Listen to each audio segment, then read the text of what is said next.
Paper కప్పుల వెనుక ఉన్న భయంకరమైన నిజం. ఒక నిశ్శబ్ద విషం.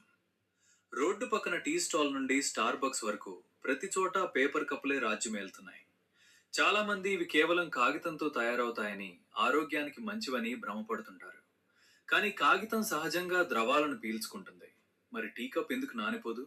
దీనికి కారణం ఎల్డిపిఈ కోటింగ్. కప్పు లోపల భాగంలో అత్యంత సన్నని లో డెన్సిటీ పాలిఎథిలీన్ లేదా వ్యాక్స్ పొరను వేస్తారు.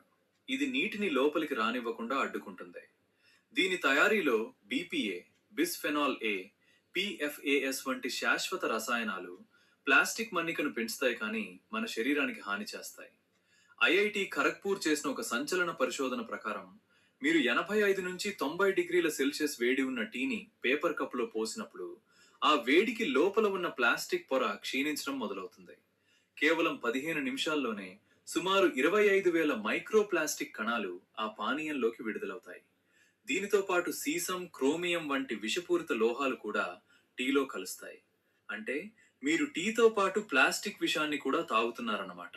ఈ మైక్రో ప్లాస్టిక్స్ మరియు రసాయనాలు శరీరంలోకి వెళ్లడం వల్ల మన హార్మోన్ల పనితీరును దెబ్బతీస్తాయి. ఇది సంతానలేమి సమస్యలకు కూడా దారితీయవచ్చు.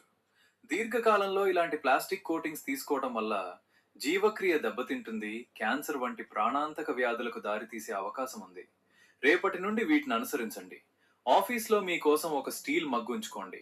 బయట టీ తాగేటప్పుడు గాజు గ్లాసులో ఇవ్వమని అడగండి.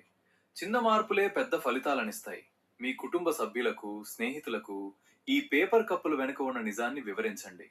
మనం సంపాదించేది మన ఆరోగ్యం కోసమే. ఒక పేపర్ కప్పు ఇచ్చే 5 నిమిషాల సౌకర్యం కోసం మీ జీవిత కాలాన్ని పణంగా పెట్టకండి. మీ ఆరోగ్యం మీ చేతుల్లోనే ఉంది.